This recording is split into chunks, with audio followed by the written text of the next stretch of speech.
For these long-lost lovers, first impressions count. She had a very infectious smile. It drew a lot of people in. He knew what he wanted, and he would always strive for more. But beyond the manicured lawn lies something sinister. Derek! Hey, what are you doing? Derek! He'd do all his clothes in there and just set it on fire. Dad, don't! Stop it! Every person had to be standing where the X was. Everyone had to say the lines in the script. Give me the money. It's a shocking tale of good cop, bad cop that can only end with a broken heart. We're done. He had been shot in the chest. Now I see the motive. Now I see the purpose. Love may be blind and marriage bliss, but divorce is murder.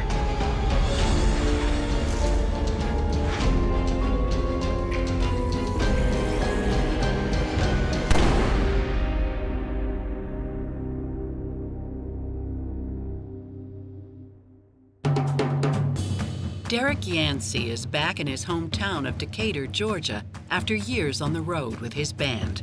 You could look at old photos of Derek and you would see him in the ruffled shirt, big hair, jerry curl, and then glitter. He loved Prince. That was his idol. Derek was a very vibrant person, very friendly person, very sociable person, a guy who would help anybody out. 28-year-old Derek is finally ready to settle down. Thank you. And maybe pick up right where he left off. Derek Yancey. With old flame, Linda Thomas. Linda. Linda, she was a very, very pretty lady. She had a very infectious smile, and it's kind of what drew a lot of people in. Wow. What's it been, like 5 years? 5 years at least. They did in high school. They went to the prom together. You're a cop. Sheriff's deputy. At one point, his band was in Japan, and he wanted Linda to come over, but she did not go. So when they just separated and she just went on to college. And you're in Decatur for good? Mm-hmm. No more music. That's too bad. No, not really. Not really. Derek and Linda have something most former high school sweethearts do not: a second chance. So I got something to show you. It's kind of embarrassing, but... Oh my God, the prom. I haven't seen that photo in years. I see it every day. She had these eyes that would scare you. Like, you felt like she was up to something because her eyes were so big, so blunt and bold and brown. She just looked like one of those girls next door, just nice, pretty, and open, like, just gorgeous. She was a very attractive woman. He loved her. He just found the girl of his dreams, I think. Linda, who's a department store counter girl, just loves a man in uniform. He was a sheriff's deputy, he was in law enforcement, and that definitely fit his personality because he was very methodical and very meticulous. She liked that order. She wanted order in her life, and I think that fit her personality as well. She just really enjoyed the conversations that she had with him, and he was a nice guy. Their first date is the first of many.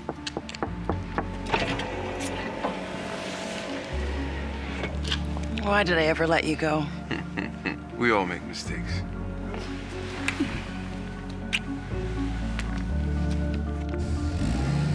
They were very loving, very affectionate. You absolutely could tell that he adored her. In 1989, Derek and Linda get married. And not just because they're madly in love. And that time in the family, you have a baby, you stay together. That's it. Linda was really over the moon with the whole son. So, so beautiful. She really loved children. Soon after, Derek's assigned to the DeKalb County Courthouse as a bailiff. He was responsible for making sure the courtrooms were safe, transporting inmates back and forth to court. He never was assigned to the streets. How y'all doing? He was always pretty much in a real nice, safe position. So I think she was okay with that. And now that he's a dad, Buen trabajo. Continúa así. he's determined to be the best provider he can be. So he starts picking up extra work on the side. He would do the yard work, he would do the renovations.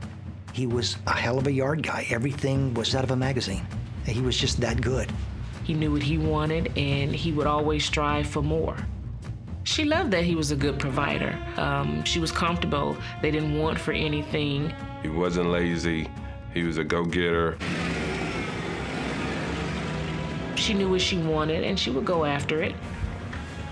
So I think that the two together just, made a perfect match. Hey, you.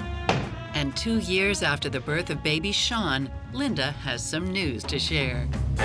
No. Really? The couple announces the upcoming birth with great excitement. But complications ensue. The doctors found out the baby was in distress, so they said, we got to get him out and we got to go into surgery right now. But by the time they got to him, the umbilical cord has suffocated him. So that was it. She was really devastated. It really did affect her for a long time. I think it affected both of them. Making Linda even more protective of her now 5-year-old son. Sean, baby, get down from there. You're up too high. Damn, girl. Let him be. He's gonna break his neck, and you want me to let him be? Kids cry, they fall, they get back up. Keep it up, son, you got this. If Derek would come harder at him about something, she'd be the pillow to cushion the fall. Her oldest was her baby. That was the love of her life. It's not good for his self-esteem. Well, why don't you just go on home then? It's not their only bone of contention. Fine. He mostly was like the workaholic, trying to provide. So all of the other little functions, pretty much Linda handled. She began to get a little bit more irritated because, she was a full-time employee and a full-time mom as well. Psychotherapist Stacy Kaiser and forensic psychologist Brian Russell are worried about tension creeping into the relationship so early on. Oftentimes, a man will want his son to behave like a man and will be afraid that if the mother's coddling them too much or nurturing them too much, that they won't grow up in that sort of manly way that they had hoped. It would not be that unusual for her to have gotten a little bit more protective because she's just experienced the loss of a child, and to be more afraid after that she could experience that again would be something that would be understandable to me. It does concern me because typically when there are extreme parenting styles, it can cause conflict with the couple. These two are going to disagree, that they're not going to be on the same page, and then that will ultimately impact not just their relationship, but Sean as well. 6 years into their marriage, Derek hears about a job that just might be perfect for Linda and help ease tension around the house. The sheriff's office was putting out announcements for, new job openings, and he told her she should apply, and she did. She did it with the concept that she could help people, she could make a difference. Within months, she's working as a detention officer at the DeKalb County Jail. She escorted inmates to their cells, and she would watch over them or whatever. And the funny thing, all of her inmates loved her. She had one of those dispositions that people just gravitated to her. It was just like we were meant to be friends from the moment we met in jail school. The new job may bring more money to the family, but Linda finds she's also paying a price. Linda's hours were something like 3 to 11 or something crazy like that. How's Sean? Sleeping like an angel. Hey, come to bed. In a minute. For Linda, a fatter paycheck is no substitute for the hours she's missing with Sean. And there's even less time for Derek.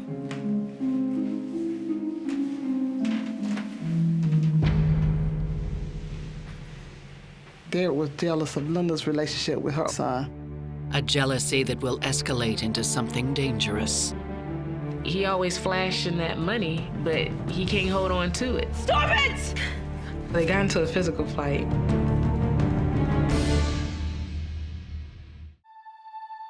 Derek and Linda Yancey's marriage is challenged when their second son arrives stillborn. And they have very different parenting approaches when it comes to their firstborn, Sean. But they do agree on giving him the best they can afford. It's perfect. This house was probably a little bit above their means, but it was a very nice house, and they wanted that for their family. That yard needs work, though. Come on, Derek, enjoy the moment. Look at it. All right. He would go and he would hire inexpensive day labor to come and do tasks that he would oversee. Buen trabajo, chicos. Paint, cut grass, move furniture, all the stuff that we don't want to do. Those people would do it. His yard looked like a putting green. It was perfect. I mean, literally perfect. They were very proud of their home. They were successful in their careers. Typical American dream. To further that dream, Derek takes on another part-time gig as a neighborhood watchman. He had his patrol car driving around so everyone knew, hey, that's kind of our neighborhood cop. This guy's in law enforcement. You know, he's a good guy, he's a good neighbor. You'd be like, wow, I'm glad to live by this guy. Derek also expands his budding real estate empire. Derek would buy other homes to rent them to try to get equity, make money. Money that he likes to throw around. Linda would say, he always flashing that money, but he can't hold on to it.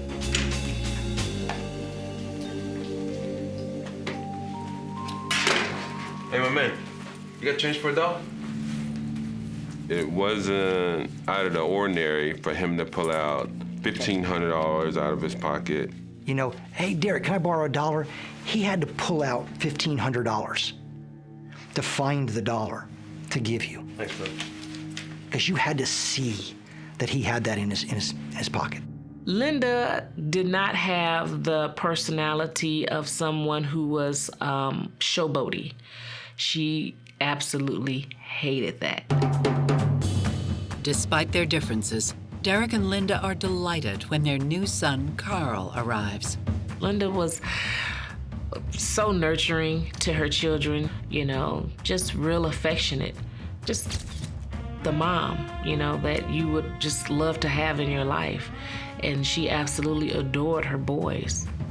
What the eldest was to Linda, the youngest was for Derek. Derek didn't treat him as harshly as he did the eldest son. This was like a fresh start. But the more Derek takes to Carl, the harder he is on Sean.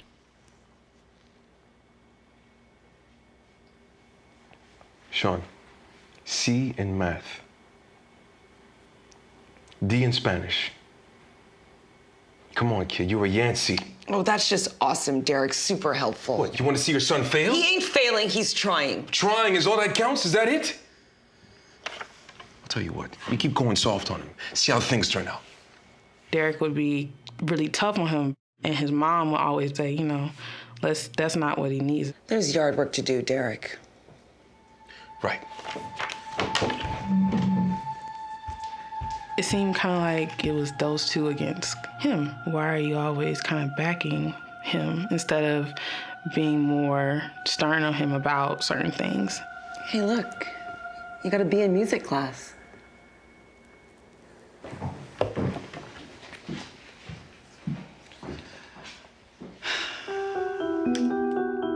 It's literally almost as if Linda has sort of claimed child number one.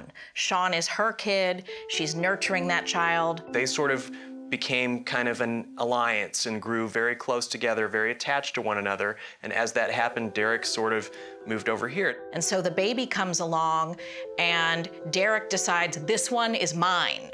And in a way, that's sort of understandable to me because an infant is easier to love than a teenager. An infant hasn't rebelled yet. And so he begins to behave in a way where he puts more attention and focus on that child, which I think ultimately leads to Sean acting out.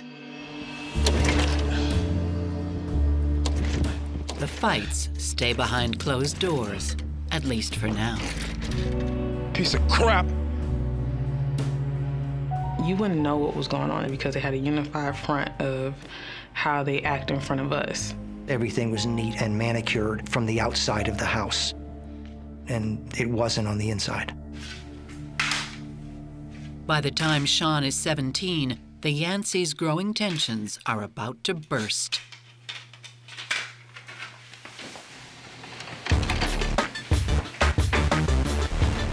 It started with Derek hearing the music his son was playing.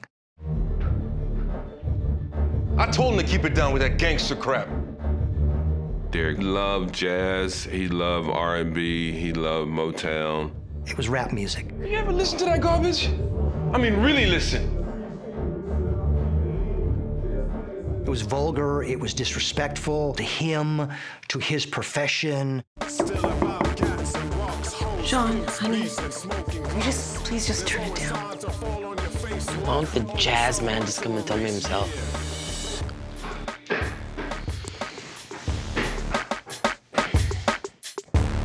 Turn it off now.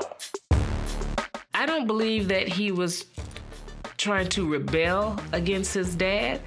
I believe he had just had enough. He wanted to do his own thing, and it wasn't on the path that what Derek wanted. It was almost like Derek was putting on a sitcom, and every person had to be standing where the X was.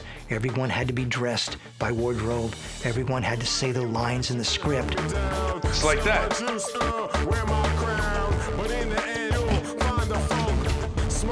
Derek! Hey, what are you doing? Derek, stop it! Taking out the trash. Derek went into a rage. He took his son's clothes and just set it on fire. Please, Dad, don't!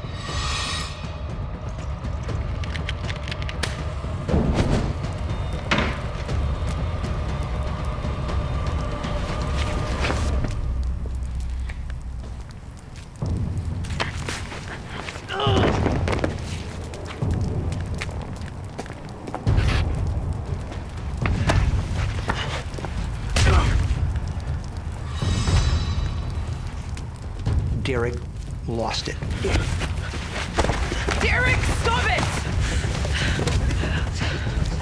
And she interceded, but she couldn't stop it all. Derek, this is your son! It was almost like a shark feeding frenzy. It just didn't stop. Derek just kept going. And now there's blood in the water. It's late. Overtime. He said Linda is messing around on me. There's gonna be repercussions.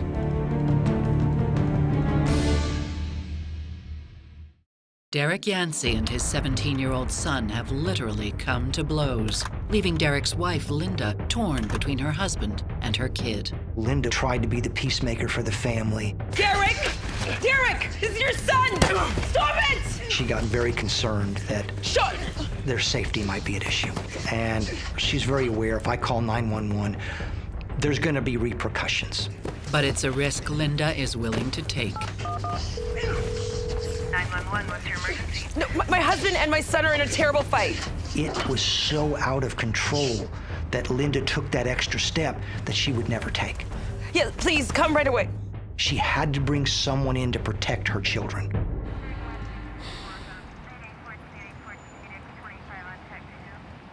As the adult, Derek is arrested and charged. My son was listening to music in his room, and he had the volume really loud, but then my husband, So he pushed me back, and then I was down on the ground.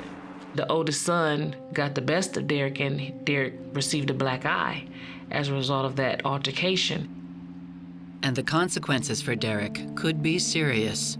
When you give someone a conviction, you close doors in their life. Derek might not be able to be a deputy sheriff, and it would affect the family. The case went through the system. It's a family incident. The son didn't want to prosecute. The wife did not want to prosecute. The charges are dropped, and Derek is released.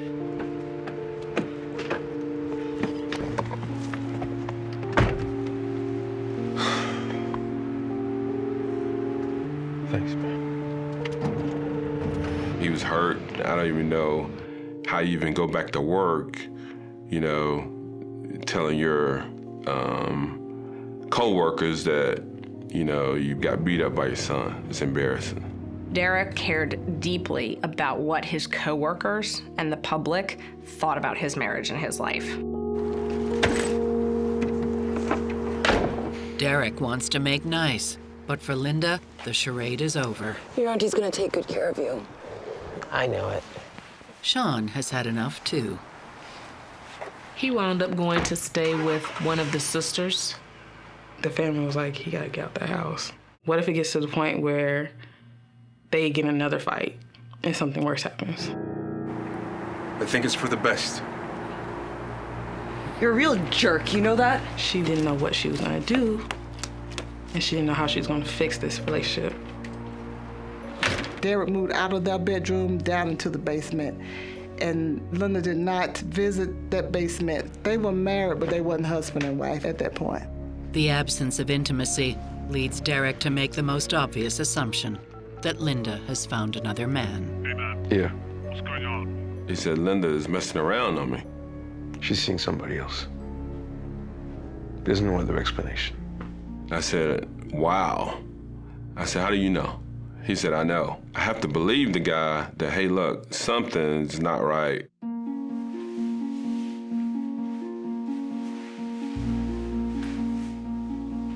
It's late. Overtime. Right. Derek sets out to prove he's right. Hello? No. And don't call back. Is that for me? Nah, baby. Yeah. Hi, Derek, it's Yolanda. Is Linda home? He would answer the phone, and he would say, don't call my house no more, and he would just hang up the phone. He felt like her family, her co-workers was influencing her on the marriage, on the kids. Linda lived under Derek's thumb, and she had no latitude. He was trying to isolate her. Linda denies having met anyone, and she isn't going to put up with Derek's New World Order for long. What's wrong? Yolanda says she tried reaching me all weekend. So? So? She said you kept hanging up on her.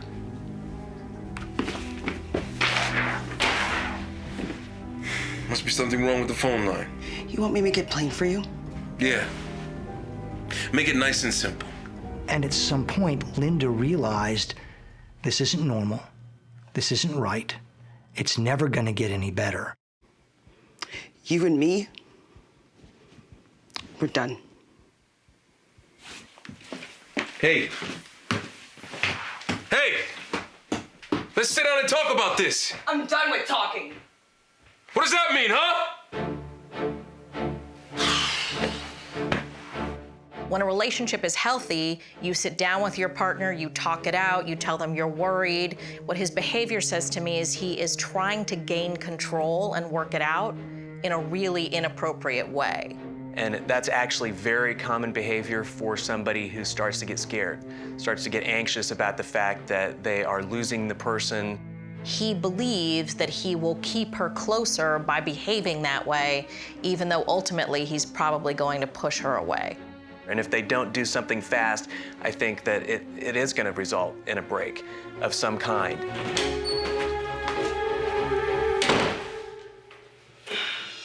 Linda considers her options, but the idea of divorce is daunting. There haven't been any divorces in our family, so she probably didn't want to rock the boat, you know? I think then that softness in her started to harden. Her heart started to harden. She wasn't going to be pushed over. But divorce isn't the only way to end a marriage. Derek? It was a family in disarray. They found the kid with a gun in his hand.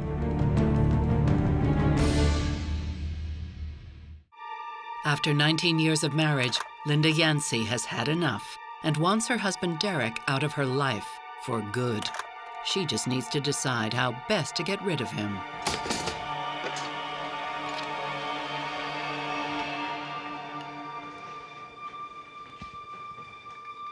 With her children away, Linda has plenty of time to think. The eldest boy, he was upstairs at my sister's house. The baby boy, she took him down to spend the weekend with his grandmother. The house is quiet without the kids. You can listen to your jazz music in peace, right?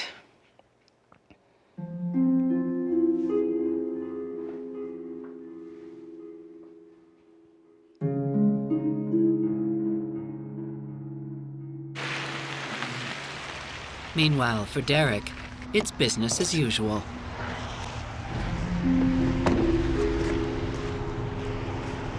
Hola.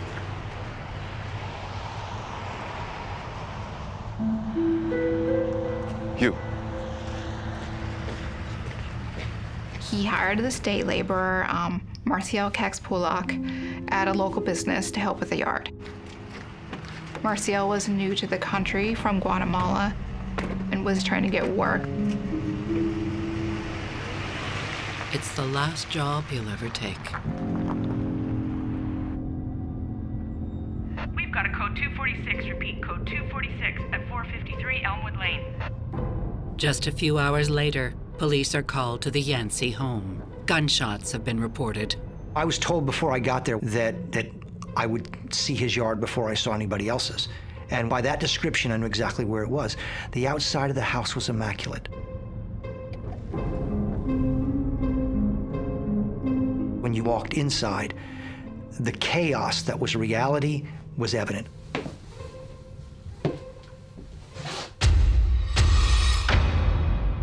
We walked in about a centimeter at a time, looking around to make sure we didn't touch anything or move anything. We noticed the shell casings, noticed the grass clippings from the door.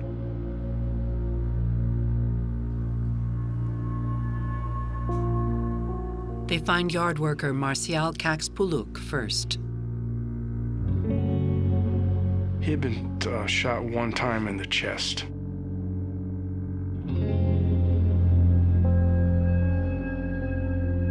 They found the kid with a gun in his hand.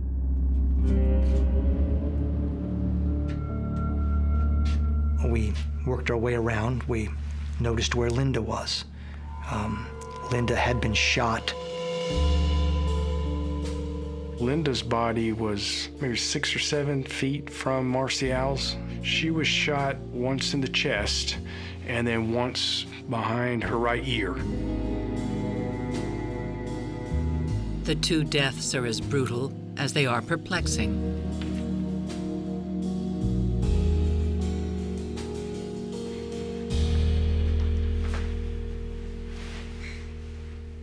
But there is a witness.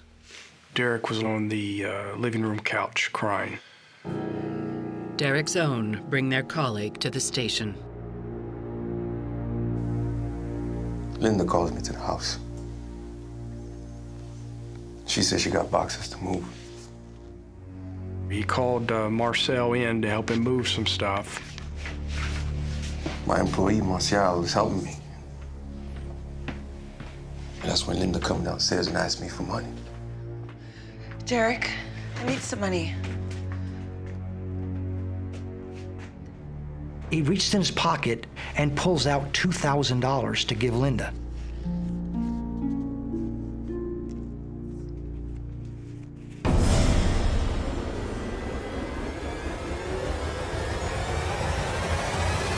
Give me the money. Give me the money. Give me the money.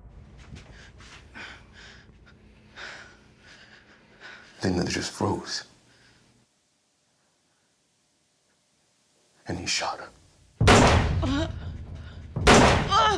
Just like that. Luckily, I had my service weapon on. I think it caught him off guard.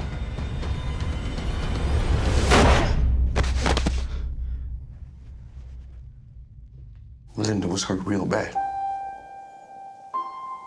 The neck, the chest.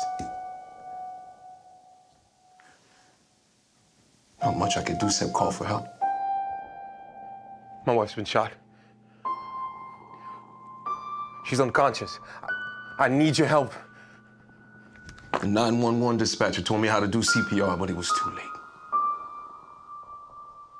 By the time first responders arrive, Linda is dead, and the life Derek knew is over.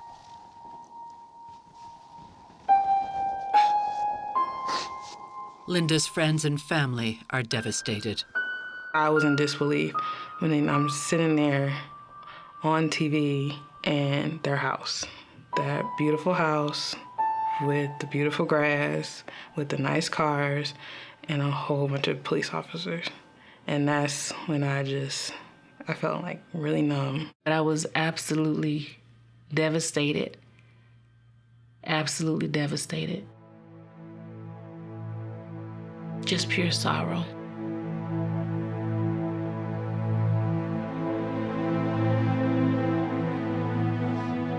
Linda's funeral takes place 5 days later. Derek was crying, the kids were crying. It's just very, very sad. It was a sad day. You know, the man had lost his wife. The youngest kid had lost his mom. The oldest kid was stuck with a dad that he really didn't care for. So it was, you know, it was just unbelievable. It was a family in disarray.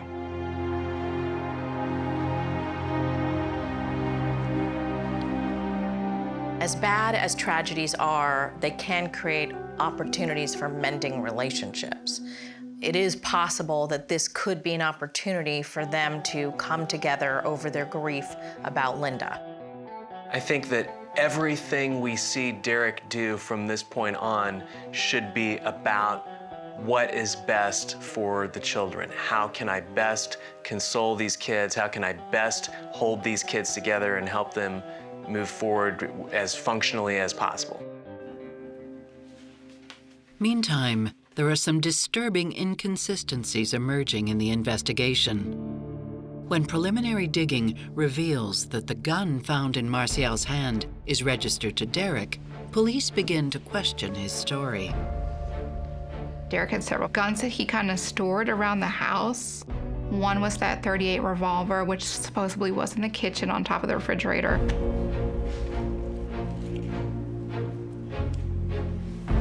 Was the mustard on that? Derek says he must have taken my weapon. This young man was 5'2", 112. He was almost a kid, a teenager, and he was a kid. I don't think there's any way Martial could even seen a gun on top of the fridge in the kitchen due to his height. That's not the only problem. Give me the money. Derek said in his statement, he said, "Give me the money." Very clear, very adamant. This kid, he came from a village in the mountains of Guatemala, and he didn't know a single word of English. Linda's wounds also tell a different tale. The gun was actually pushed into her chest. The wound's different on a press contact. You're gonna have some burn marks because the gun actually gets so hot that it will leave marks on the skin. But according to Derek, Martial was several feet from Linda when he shot her. When officers got there, Derek's .38 was in the left hand of the day laborer. His friends all say that he was right-handed, so why the gun would be by his left hand if he's right-handed? Well, right away, problem. One after another. My wife's been shot. There's even a problem with the 911 call. She's unconscious. I need your help. Derek, of course, had learned how to do first aid and CPR in the academy as a law enforcement officer. There was no question that he knew how to do CPR. There was no evidence whatsoever that a single chest compression had been done on Linda. The way the bullet had gone into her heart, she was full of blood. So if there was a single compression of CPR to her, Derek would have had blood all over him. He would have been drenched in blood. There was no blood. Armed with these suspicions, authorities dig even deeper. We learned that Derek and Linda had tremendous debt. from both their property as well as some rental properties that they had. He was stretched beyond anything I thought was possible. And that's when they hit the mother lode. Derek had taken a life insurance policy out on Linda for $700,000. A policy Linda knew nothing about.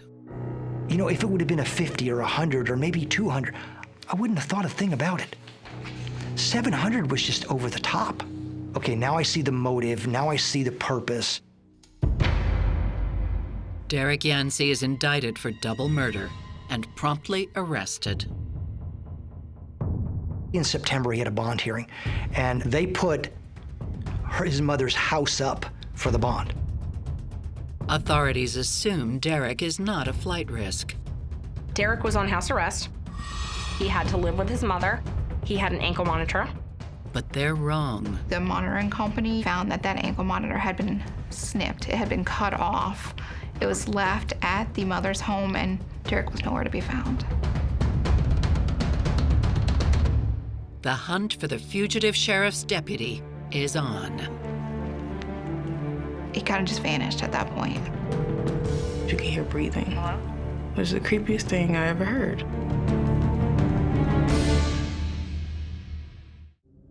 After being indicted for the murders of his wife Linda and day laborer Marcial Caxpuluk, Sheriff's Deputy Derek Yancey breaks free of his ankle monitor and goes on the lam.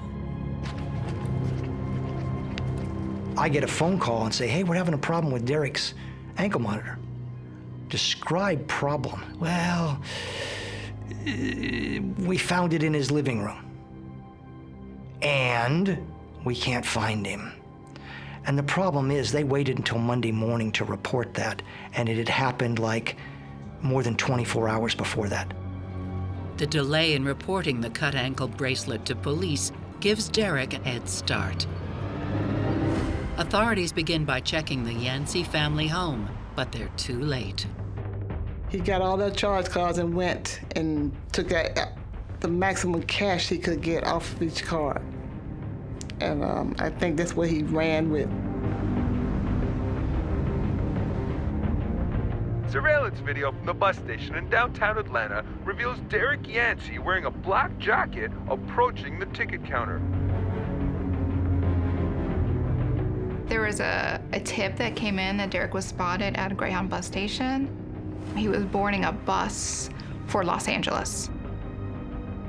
Even though a law enforcement officer is standing nearby, Yancey boards the bus undetected. We started looking for him. We got the U.S. Marshal's office involved. We tracked him out west and then lost him. There was no signs that Derek ever got off that bus in Los Angeles. He kind of just vanished at that point. Derek's in law enforcement. He know how the sheriff department works. He know what they look for, what they don't look for. So this guy's an expert in that. With Derek on the run, his children go months without hearing from their father. Or so it seems. We would get a phone call. I mean, nobody would say anything, but you could hear breathing. Which is the creepiest thing I ever heard. Hello? It was always around the time that the youngest son would get back from school, because now he's living with my parents. So I'm like, I wonder if he's timed this to talk to his son.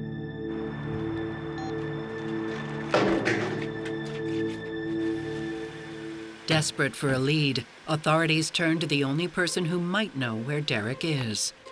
His mother, who put up her house as collateral on Derek's bond. Morning, ma'am. If anybody knows where he is, the family knows.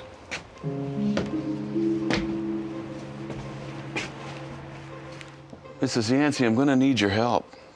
We talked to him. Do you know where he's at? They haven't heard from him, nothing. But Atlanta's finest don't believe that's true. You like your house, Mrs. Yancey? Sure, I guess. I bet Derek would want it to go to his kids when you pass. Instead of to the state. And I'll tell you, the last thing I wanted to do was take his mama's house. But we started the proceedings to take Mama's house. The pressure works, and the police get the lead they're looking for. I don't know where he's at, but I believe he did call in a couple of times. Thank you, Mrs. Yancey. We'll be checking your phone records.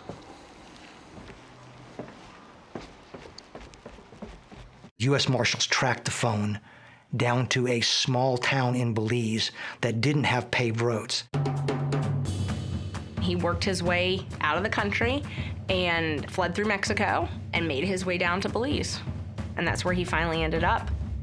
And so we launched a crew down there. Derek was found sitting at a bar, drinking a beer.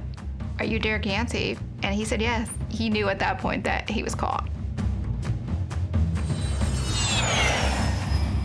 I was very, very relieved when they were able to capture him and bring him back. Hola. Derek pleads innocence as detectives piece together what they believe happened on the day Linda and Marcial were killed. You. They picked up this guy of this caliber because he was so short. If something happened, he had to tussle with him. They figured that he can overman the guy. Marcial was cutting the grass. Derek lured Linda to the basement. Linda, come down. Derek? Derek? Derek? Derek, what are you doing? Derek, no!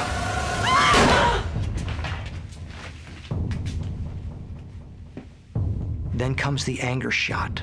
He jams the pistol into her chest, fires one more time, and blows her heart in half. We could tell that because the projectile was directly under her body in that case. I would imagine Marcial probably didn't hear the shots simply because of Marcial! the noise from the lawnmower. Marcial! Bene, bene. Necesito tu ayuda and keep that lawnmower running. Come on.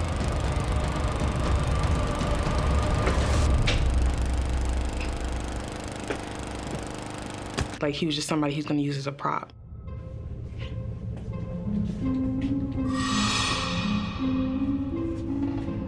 Entra ahí.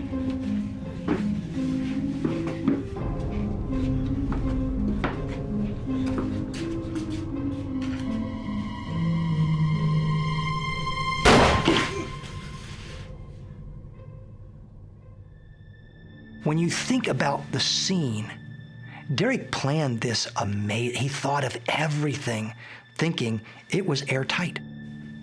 Derek had placed that gun in the day laborer's left hand to kind of stage the robbery. A critical mistake on Derek's part. If Derek had done his homework and had watched the day laborer, it would have been obvious whether he was right or left-handed. It's late.